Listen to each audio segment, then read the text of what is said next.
안녕하세요. 월요일 출근길 주식시황 시간이 돌아왔습니다. 글로벌 스탁소 박상준이고요. 이번 주 월요일도 화이팅 하시기 바랍니다. 자, 이번 주는 결론부터 좀 말씀드리고 시작을 하도록 하겠습니다. 이번 주 굉장히 중요합니다. 지난주에는 우리 방송을 들으시는 분들은 다 이제 주식 시장을 이제 계속 보고 계실 테니까 다들 아시겠지만 지난주에는 굉장히 지지부진한 시간이었어요. 다우지수 같은 경우에는 0.5% 하락했고요. S&P 500은 0.47%, 그리고 나스닥은 0.85% 하락했습니다. 그래서 사실 한 주간으로 보면은 좀 하락했구나 하지만 하루하루 보고 보면은 굉장히 지지부진했어요. 장중에도 플러스 마이너스로 왔다 갔다 하기도 하고 조금 힘든 한 주기는 했었는데, 이번 주에 조금 방향이 위든 아래든 결정이 될 것 같습니다. 왜냐면 굉장히 중요한 기업들의 실적들이 이번 주에 좀 많이 있거든요. 그래서 이번 주는 조금 주의를 해야 될 것 같다 이렇게 말씀드리고 지난주 리뷰부터 시작하도록 하겠습니다. 지난주에 이제 중국 쪽의 경제 지표 발표가 좀 있었죠. 중국 1분기 GDP가 발표됐는데 예상치가 4%였어요. 그리고 지난 분기가 2.9% 나왔으니까 4%만 해도 나쁘지 않다 했는데 실제적으로 4.5% 나오면서 서프라이즈를 기록을 했습니다.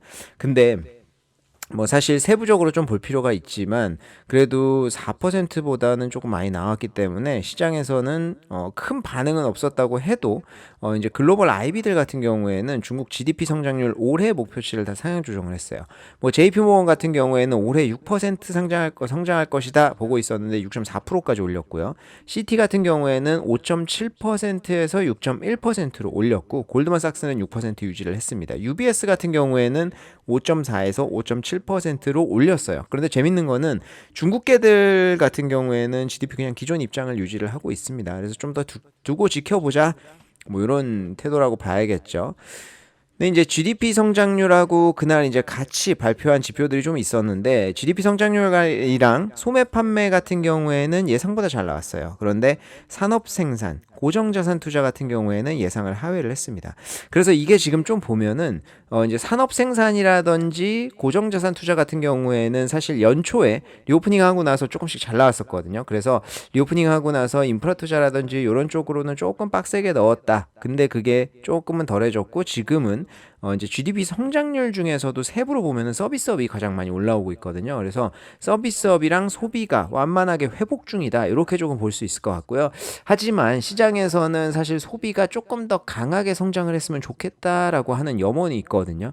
근데 그게 지금 그렇게 안 나오다 보니까 증시 같은 경우에는 사실 조금 힘이 없어요. 그래서 중국 증시가 재미가 없는 모습을 좀 보이고 있어가지고 그게 조금 다들 좀 실망스러우실 겁니다. 근데 이제 소비가 완만하게 살아나면서 그리고 정부의 부양책 같은 것들이 나오면서 조금 올해 괜찮지 않을까 이렇게 생각을 하고요. 다만 우리가 생각하는 그 상승은 조금 어느 정도 낮출 필요는 있을 것 같다. 이제 기대치, 상승에 대한 기대치는 조금 낮출 필요는 있을 것 같다. 이런 생각은 좀 들고요. 그리고 사실 이제 아까 정부의 부양책을 제가 좀 말씀드리다 보니까 그거에 대해서 이번 GDP 나오고 나서 우려사항이 조금 있었어요. 왜냐하면 정부에서 이제 올 초에 1분기 같은 경우에는 소비가 크게 살아나지 않다 보니까 야 이거 정부의 부양책 확실히 나오겠다라고 하는 어떤 확신이 있었거든요. 그런데 이게 GDP 성장률이 4.5%로 예상치보다 잘 나오다 보니까 야 이거 생각보다 나쁘지 않은데 정부에서 굳이 부양책 펴겠어? 이런 이제 우려가 조금 있었거든요. 근데 사실 지금 중국의 GDP, CPI 같은 경우에는 0.7%예요. 그래서 물가 같은 것도 굉장히 낮고요. 그리고 부동산 가격 같은 경우도 지금 가격이 완만하게 상승을 하고 있는데 이게 지금 기존 부동산이라든지 착공 이런 것들은 지금 살아나고 있거든요. 근데 이제 신규 부동산 판매 같은 경우에는 아직은 조금 부진해요. 그렇기 때문에 중국 정부에서 굳이 물가 수준이나 부동산 같은 경우 그리고 소비의 완만한 회복세 같은 것들을 봤을 때 부양책을 펴지 않을 이유는 없겠다. 그래서 부양책은 계속 이어질 것으로 예상을 하고 있습니다. 그래서 걱정 안 하셔도 될 것 같고요. 2분기 같은 경우에는 7% 정도 성장할 것으로 예상을 하고 있어요. 사실 부양책에 대해서 의구심을 갖는 이제 시각은 또 이런 것도 있는 거죠. 이게 숨만 쉬어도 6% 이상은 2분기에는 당연히 오를 것 같은데 부양책이 굳이 필요해? 이런 이제 시각들이 있는데 아까 제가 말씀드린 것처럼 물가 수준이라든지 부동산 시장 이런 것들을 봤을 때 이어질 수 있다라고 하는 것을 한번 봐야 될 것 같고요. 저희가 중국 시장을 볼 때 가장 주목해야 할 것은 역시 이제 소비의 회복세인 것 같습니다. 지금 소비가 얼마나 살아날지 올해는 그게 조금 관건인데 이게 소비 같은 경우에는 사실 그 기저에 기반이 필요한 게 취업이랑 실업률이에요. 그러니까 취업이 잘 돼서 사람들의 주머니가 빠방해져야지 소비를 할 수 있는 거잖아요. 그렇다 보니까 취업이 굉장히 중요하고요. 중국 정부에서도 중요하게 생각을 하고 있습니다. 근데 3월 달에 실업률이 5.3% 나왔거든요. 생각보다 나쁘지 않아요. 이게 팬데믹 이후로 최저치예요. 그래서 실업률도 나쁘지 않고 취업도 좀 만만하게 살아나는 것 같다. 그래서 이 상황에서 정부의 부양책만 조금 이어진다고 하면 소비 같은 경우에는 나쁘지 않을 것 같아요. 그리고 중국 하면은 이제 그 대출 프라임 금리 LPR이라고 하는데 이 금리 좀 중요한데 지난주에 이제 1년물, 5년물에 대해서 발표했는데 동결했습니다. 요 같은 경우에는 사실 올해 통화 정책을 뭐 적극적으로 이제 완화로 피지는 않겠다라고 이야기를 했기 때문에 사실 어느 정도 예상은 됐었는데 올 한 해 어느 순간에는 요 5년물은 낮출 가능성이 조금 있다 이렇게 보시면 될 것 같아요. 지난주에 그리고 또 영국이 인플레이션 발표했는데 정말 인플레이션 너무 안 떨어지죠. 지금 10.1% 나와가지고 예상치가 10%였거든요. 예상치보다도 높게 나왔고 전월보다는 그래도 조금 떨어진 것 같은데 그래도 아직까지 여전히 높은 수준을 유지를 하고 있습니다. 역시 유럽 같은 경우에는 지금 에너지라든지 식품 가격이 뭐 우크라이나 사태의 영향을 아직까지도 좀 크게 받는 것 같아요. 그래서 영국도 계속 지켜봐야 될 것 같은데 사실 뭐 영국이 그렇게 나오면서 이제 아시아 증시라든지 영국 유럽 증시는 좀 영향을 받았는데 제 기억으로 그날 영국의 인플레이션 영향은 크지 않았어요. 미국 증시 같은 경우에는. 그리고 지난주에는 미국은 경제 지표는 별다른 게 중요한 거는 막 없었던 것 같고요. 주요 이슈들을 좀 보면 일단 증시 자체는 한 주 동안 증시 자체가 거의 움직이지 않은 느낌이었어요. 제가 느끼기로는 너무 지지부진하고 지루했다. 근데 이게 실적이 지난주에도 몇 개의 기업들이 좀 발표가 됐죠. 근데 이게 투자자들이 지금 증시를 보고 이 실적을 보고 있는 이 시각 자체가 경기 침체라는 기본 전제를 좀 깔고 있는 느낌이에요. 그렇다 보니까 이거 경기 침체 올 거고 1분기에 실적 안 좋았을 것 같아 라고 이제 기조에 지금 깔고 있다 보니까 이게 지금 실적 발표를 하는데 막상 그렇지가 않거든요. 지금 첫 주에는 실적 시작했을 때 90% 이상 기업이 실적이 예상치 상회했어요. 그러다 보니까 나쁘지 않았고 지금 S&P만 놓고 보면은 지금 S&P 500 중에서 16% 정도 기업이 지금 실적 발표한 걸로 알고 있거든요. 지난주까지 해서 그 중에 한 70% 가까이는 실적이 예상치를 상회를 했습니다. 그렇다 보니까 나쁘지가 않아요. 그러니까 투자자들 지금 반응이 뭐냐면 야 실적 잘 나왔어. 그죠? 이거 괜찮은 거 아니야? 이런 반응이 아니라 이상한데? 야, 이거 실적 지금 안 좋을 리가 없는데 경기 침체인데 이러면서 나오니까 그 잘 나온 실적에서도 조금 안 좋은 것들을 찾아가지고 주가를 안 좋은 게 나오면 주가를 빼는 뭐 그런 모습들이 좀 보이고 있어가지고 지난 한 주가 좀 쉽지는 않았습니다. 근데 요게 지금 투자자들이 가장 이제 우려를 하고 있는 섹터가 헬스케어 섹터. 그리고 IT, 뭐 기술주 이런 섹터거든요. 이런 섹터들이 특히 안 좋을 걸로 좀 보고 있어요. 근데 지금 이번 주에 IT 기업들 굵직굵직한 기업들 몇 개 기업들이 이제 실적을 발표하기 때문에 이번 주에 그래서 제가 이제 방향을 결정할 것 같다 이렇게 좀 말씀드리는 겁니다. 그래서 이번 주에 만약에 우려를 했던 섹터들이 잘 나온다고 하면은 상방으로 좀 자리를 잡을 수도 있지 않을까 생각을 하고 있습니다. 먼저 지난주에는 이제 은행은 거의 섹터 마무리를 했죠. 실적 발표. 근데 골드만삭스랑 모건스탠리가 실적 발표를 했는데 골드만삭스가 또 혼자 뭐 금융세가 다 잘 나왔는데 혼자 좀 안 나와가지고 외톨이가 좀 됐어요. 근데 골드만삭스가 개인 대출 분야 실적이 조금 안 좋았다고 하더라고요. 그러면서 이제 실적이 예상치를 좀 하회를 했습니다. 근데 모건 스탠리 같은 경우에는 실적이 제가 아까 앞에서 야 이거 실적 잘 나와도 안 좋은 거 조금 찾고 있다라고 말씀드렸던 게 모건 스탠리에서 좀 굵어졌었는데 모건 스탠리 실적이 예상치를 상회했거든요. 근데 IB 부분 그 이제 뭐 인베스트먼트 뱅킹 부분이죠. 뭐 그 부분이랑 뭐 WM이라고 하는 거는 이제 개인 자산 뭐 우리나라 치면은 뭐 이제 그 PB 뭐 이런 데라고 할 수 있는데 요런 데 실적이 예상치를 하회했다. 뭐 이런 이유로 이제 주가가 0.2%밖에 안 올랐어요. 그러니까 이게 지금 경기 침체의 시그널을 찾는 전형적인 예였다. 좀 볼 수가 있을 것 같습니다. 그리고 테슬라가 지난주에 그렇죠. 좀 힘들었습니다. 테슬라가 예상치를 하회하는 실적 발표하면서 그날 주가가 한 10% 정도 빠졌어요. 이제 특히 순이익 같은 경우가 조금 문제였었는데 뭐 마진이 줄어들고 이런 것들은 이제 가격을 워낙 인하를 했었으니까 다들 예상은 하고 있었지만은 이제 순이익이 전년 동기 대비해서 20% 가까이 하락을 했다. 요거는 조금 충격적이었었다라고 이제 투자자들이 받아들이는 면이 있고요. 근데 이게 좀 흥미로운 것은 이 순이익 감소라든지 마진 감소에 대해서 회사 측에서는 신규 공장을 열었는데 거기가 지금 완벽하게 캐파를 다 내고 있지는 못하다. 뭐 이런 얘기도 했었고요. 그리고 원자재 가격도 좀 뭐 원인이 지금 되고 있다라고 이야기를 했고 뭐 그리고 자동차 보험이라든지 워런티 같은 것들 있잖아요. 그런 비용이 조금 많이 늘어났다. 뭐 이런 이야기들을 했는데 거기에서 가격 인하에 대한 이야기는 없더라고요. 근데 제가 봤을 때는 개인적으로 사실 마진이라든지 순이익이 좀 떨어진 것은 지금 가격 인하를 많이 했잖아요. 최근에도 몇 번 했고 하다 보니까 그게 조금 있지 않을까 하는데 그거에 대해서는 이야기를 하지 않습니다. 그리고 이제 그 매출 비중에서 그 에너지 저장 장치 있잖아요. ESS. 요 부분 같은 경우에는 지금 일론 머스크가 지금 최근에 상하이 공장, 상하이 팩토리를 늘려면서까지도 요 메가팩, ESS 메가팩을 더 늘리겠다. 뭐 이런 이야기를 할 정도로 조금 관심을 갖고 있는 분야인데 여기는 확실히 매출이 148% 증가를 했습니다. 워낙 이제 매출 비중이 적었기 때문도 있지만 확실히 전 세계적으로 ESS는 좀 빨리 성장하는 분야인 것 같아요. 근데 일론 머스크가 이번에 이제 실적 발표를 하면서 경기 불확실성에 대해서 이 우려를 표명을 했습니다. 그래서 경기 불확실성에 대한 우려가 분명히 있고 금리를 인상할 때마다 사람들 잘 안 살 거다. 뭐 이렇게 하면서 또 금리 인상에 대해서 이제 또 비난을 했어요.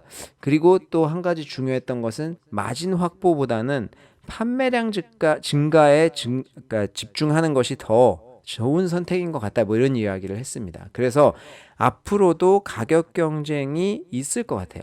그래서 앞으로도 이제 몇 차례 가격을 내릴 수도 있고 어떤 방면으로든 이제 경쟁자랑 경쟁하기 위해서 또 마진 축소하는 방법을 감수하고서라도 경쟁을 좀 확장할 것 같습니다. 근데 여기서 확실한 거는 테슬라가 가격 경쟁을 해도 여전히 이제 가격 경쟁을 주도할 것이라는 거예요. 끌려가는 것이 아니고. 그래서 오히려 리비안이라든지 다른 지금 뭐 적자 기업들 그리고 캐파가 되지 않는 기업들은 오히려 진짜 망하거나 망가질 수도 있지 않을까 좀 이렇게 예상이 되고요. 그리고 예전에도 이야기를 했지만 이게 이제 뭐 레이저 그 면도날 전략 뭐 이런 식으로 표현을 하는데 면도기를 굉장히 싸게 팔고 면도날을 비싸게 파는 뭐 그런 건데 이게 결국에는 자동차를 많이 팔아놓고 자율주행 소프트웨어를 팔면서 이제 거기서 마진을 늘리겠다 뭐 이런 이야기인데 요거에 대해서는 지금 좀 중장기적인 일론 머스크의 어떤 전략인 것 같고 요게 이제 유효할지는 한번 봐야 될 것 같습니다. 그리고 이제 테슬라 이야기 하면은 그 스페이스X 이제 스타쉽이 목요일인가 목요일 날 밤에 발사를 했죠. 한국 시간으로. 근데 아쉽게도 이제 발사에는 성공을 했는데요. 근데 스타쉽 자체가 굉장히 무거워요. 그래서 그걸 발사했다는 것 자체도 엄청난 발전이지만 그게 발사하고 4분 만에 폭파했습니다. 분리를 못했어요. 그래서 조금 안타까운 것은 있었는데 그래도 이제 한 발짝 도약은 좀 했다. 그래서 지금 나사에서 그 에르테미스 계획으로 지금 뭐 이제 인류를 달에 보내는 뭐 이런 것들을 하고 있잖아요. 그 핵심에 어찌 보면 좀 스타쉽이 있거든요. 스타쉽은 우리가 흔히 우주 영화에서 보는 그 우주선이에요. 이제 우주선을 타고 인간이 왔다 갔다 할 수 있는 계속 반복적으로 뭐 이런 우주선이기 때문에 성공이 사실 굉장히 중요합니다. 근데 그래서 다들 좀 많이 보고 있고 그날도 실시간으로 스페이스X 그 유튜브에서 100만 명이 넘게 보고 있더라고요. 그래서 굉장히 많은 사람들이 관심을 갖고 있는 건데 아쉽게도 실패했다. 근데 다시 또 이제 얼마 뒤에 시도를 할 것으로 예상을 하고 있고요. 재밌는 것은 그 인투이티브 머신즈라고 요게 이제 루나 LUNR이라고 하는 종목 코드로 미국에 상장이 되어 있는데 요거는 그 달 탐사선 있잖아요. 우리가 흔히 예전에 영화에서 봤던 그 탐사선 같은 거 만드는 회사인데 달 관련돼서는 유일하게 지금 상장되어 있는 기업이거든요. 근데 이제 주가 변동이 좀 크기는 한데 그 스타쉽 발사 전날 주가가 장중 한때 27%까지 올랐었어요. 그래서 좀 성공을 하면 아무래도 이제 달로 가는 게 가시적으로 보이다 보니까 기대치가 조금 작용을 했었는데 안타깝게도 그 이후에 실패하면서 주가 좀 많이 떨어졌다. 이렇게 좀 말씀드릴 수 있을 것 같고 그다음으로 넷플릭스도 이제 지난주에 실적 발표를 했습니다. 근데 EPS 같은 경우에는 예상을 상회를 했는데 매출이 이제 예상을 하회를 하면서 이제 주가 좀 많이 빠졌는데 그래도 5% 정도 빠졌으니까 선방했죠. 이제 실적이 사실 별로 좋지를 않았어요. 근데 이제 그 사람들이 더 실망을 했던 것은 비밀번호 공유 금지 요 효과가 지금 올해 이번 분기에 뚜렷하게 나올 것이냐 요거에 대해서 다들 집중을 했었는데 사실 그거에 대한 결과가 이거다라고 명확하게 나오지는 않았어요. 그렇다 보니까 주가가 요 발표를 딱 하고 나서는 11% 정도 이제 장 마감 후에 쫙 빠졌거든요. 근데 그날 장 마감 후에는 이제 거의 약보합까지 올렸었으니까 이제 진짜 나쁘지 않았었죠. 사실 변동이 11% 넘었으니까. 근데 그 올린 이유가 어찌 보면 이제 그 비밀번호 공유 금지하는 것을 지금까지는 일부 국가에 캐나다를 포함해서 일부 국가에서만 시행을 했었는데 2분기에 이제 본격적으로 미국이 제일 큰 시장이죠. 근데 미국을 시작해가지고 모든 국가에서 시행을 하겠다 이렇게 발표를 했습니다. 그러면서 주가가 이제 보합 수준까지 다시 올라간 건데 어찌 보면은 이제 2분기에 결정이 날 것 같아요. 근데 사실 그렇게 올렸다는 것 자체가 비밀번호 공유 금지 효과로 인한 어떤 그 가입자 증가가 긍정적으로 좀 평가를 한다라고 볼 수 있을 것 같고 뭐 사실 그렇게 중요한 얘기는 아니었었는데 또 매출 비중에서 1% 정도도 차지를 안 하고 있는데 과거 사업이죠. DVD 대여 사업. 요거는 이제 종료를 한다고 합니다. 저는 사실 DVD를 아직까지도 그렇게 매출 1%면 이제 넷플릭스 매출이 크니까 사실 큰 비중이 그러니까 적은 비중이 아니에요. 그러니까 그 금액 자체로 놓고 보면. 근데 그거를 아직까지도 그렇게 하고 있다라는 게 조금 신기하긴 했었는데 어쨌든 이제 그 사업은 종료를 한다고 합니다. 그리고 이제 넷플릭스는 조금 특이했던 게 러브 이즈 블라인드라고 요거 한국 제목이 뭔지 제가 모르겠네요. 근데 이 여자분들은 되게 많이 보시더라고요. 재밌는 이제 뭐 리얼리티 쇼라고 하는데 요 러브 이즈 블라인드가 이제 인기가 굉장히 많아가지고 뭐 일본판도 있고 뭐 브라질판도 있나 여러 가지 국가로 이제 나왔거든요. 근데 요거가 이제 리유니언 그러니까 지금까지 결혼했거나 이런 커플들 다시 모여가지고 이혼한 커플도 있고 다시 모여가지고 이제 이야기 나누는 그런 거를 라이브로 하는 행사를 했었는데 실적 발표 전날이었던 걸로 기억하거든요. 근데 그때 서버가 마비돼가지고 그 정도로 많이 몰렸어요. 그래서 결국에는 실패했습니다. 그래서 요거에 대해서는 뭐 비난도 있고 했었는데 어찌됐든 간에 서버가 마비될 정도로 인기가 많다는 것은 첫 번째로 검증이 됐고요. 그리고 두 번째는 앞으로 요거 조금 정비를 더 해야겠다. 그래서 아무래도 요거는 향후에도 계속 좀 시도를 할 것 같아요. 그리고 요번에 넷플릭스 실적 발표에서 조금 눈에 띄었던 것은 현금인데 이게 이제 그 뭐 현금 흐름을 보면은 뭐 사업 운용으로 인해서 벌어들인 현금도 있고 그리고 뭐 투자로 인한 현금도 있고 뭐 이런 것들 있잖아요. 근데 사업 운용으로 벌어든 현금이 이번에 장난 아니에요. 이게 22억 달러가 나왔거든요. 근데 전분기에 4억 달러예요. 5배가 증가를 한 건데 이게 지금 넷플릭스에서 투자도 조금 줄이고 비용 절감을 한다 뭐 이렇게 발표를 했었잖아요. 그러고 나서 운용 쪽에서 갑자기 이렇게 그 현금이 많이 늘었다는 거예요. 그래서 지금까지 넷플릭스가 얼마나 투자를 공격적으로 해왔구나라는 것을 알 수가 있고요. 그거를 이제 줄여가지고 이제 주주들한테 나눠준다고 하니까 아무래도 이제 성숙기에 조금 들어가는 것 같고 이제 그만큼 경쟁력이 굉장히 컸었다라는 것을 좀 여기서 확인할 수 있는 부분이었던 것 같아요. 그리고 지난주에 이제 그 존슨앤존슨도 실적 발표를 했는데 예상을 상회한 실적 발표를 했습니다. 근데도 주가가 부진했어요. 근데 그 이유가 이 매출을 까보면 코로나 백신 매출이 7.47억 정도 발생을 했거든요. 근데 이 월가에서는 사실 코로나 백신은 사실 이제 지금 많이 맞지는 않으니까 이게 뭐 그렇게 이제 앞으로 크게 나오겠냐 그래서 월가의 예상치는 1.5억 달러 정도를 예상을 했습니다. 근데 지금 거의 6배 정도 증가를 한 겁니까 서프라이즈이기는 했었죠. 근데 이게 그 존슨앤존슨의 이제 그 코로나 백신이 제가 맞은 거거든요. 효과가 있나 솔직히 잘 모르겠는데 어찌됐든 간에 작년에 미국의 FDA에서 제한적인 사용을 해라라고 발표를 했어요. 그래서 심각하게 규제를 했거든요. 그래서 미국에서는 지금 이 7.47억 달러 발생했다고 했잖아요. 코로나 백신 매출이. 이거 미국 비중은 하나도 없어요. 다 미국 외국가에서 발생한 이제 매출이거든요. 근데 그 외국가가 어디인지도 밝히질 않았어요. 조금 뭐 야로가 있나 뭐 이런 생각도 들고요. 근데 이게 미국에서는 혈전이 발생을 한다라고 하면서 사용을 금지를 했습니다. 다른 백신을 못 맞아가지고 어쩔 수 없이 맞는 사람 아니면 이 백신을 사용하지 마라 이렇게 했어요. 근데 이게 지금 그 당시에 제가 기억하기로 그 예비군 대상으로 해가지고 근데 지금 생각해 좀 억울한 게 이게 뭐 군인들이 봉이야 뭐야 뭐 그 예비군이라고 해서 무슨 혜택 주듯이 이 백신 들어왔을 때 막 그 신청 받아서 줬잖아요. 그래서 저도 그때 막 빨리 맞고 싶어가지고 맞은 건데 혈전 발생 가능성이 이렇게 높았던 거예요. 그러니까 미국에서는 제가 봤을 때는 그냥 미리 알고 있었다. 왜냐면 그 당시에 자기네도 부족한데 이거를 우리나라에 선뜻 내주고 엄청 많이 줬잖아요. 그래서 저희 예비군들은 다 맞았던 걸로 기억을 하는데 어찌됐든 좀 억울해요. 내가 이거 오늘 얘기하는 김에 갑자기 생각이 나서 그런데 무슨 예비군들이 뭐 봉이야 뭐야. 어찌됐든 간에 저는 이거 맞았는데 효과는 없다. 코로나 그 위에 걸렸고 진짜 아팠거든요. 그래서 효과도 없는 것 같은데 혈전도 생긴다고 하니까 좀 그렇습니다. 아무튼 간에 왜 존슨앤존슨은 지금 코로나 백신 매출이 이렇게 6배가 넘게 나왔는데도 주가가 떨어졌냐라고 하면 두 가지 정도 이유인데요.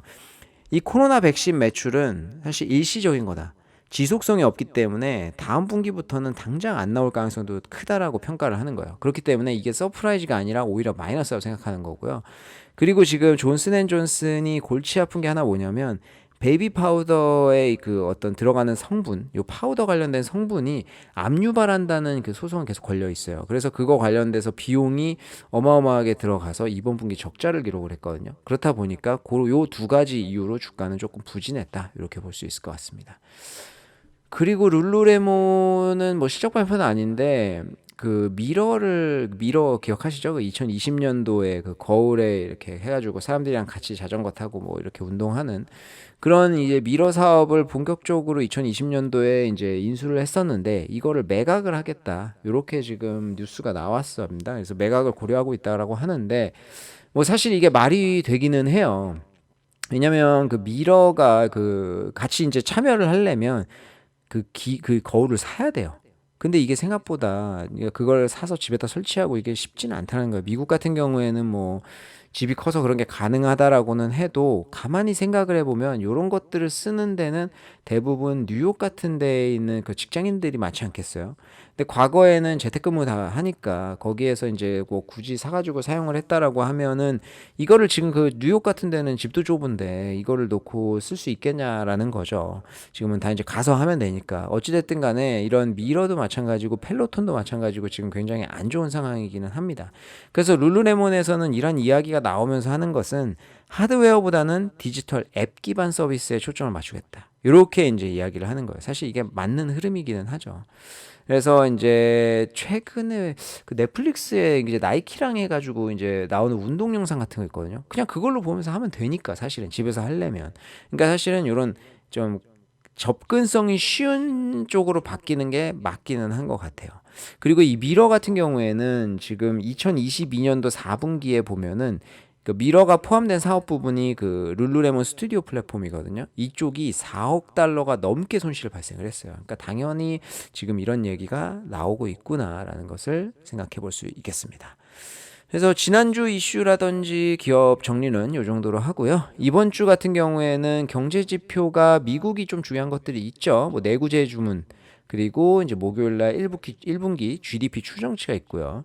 그리고 금요일 날 근원 개인 소비자 지출 물가 지수 요거 중요하고 개인 소비 중요합니다. 그래서 이번 주 금요일 날 조금 중요한 지표들이 나온다. 사실 근데 요 지표보다 이번 주는 아까 초반에 말씀드렸듯이 제일 중요한 거 실적 월요일부터 목요일까지 쫙 있습니다. 월요일은 구글 코카콜라 있고요.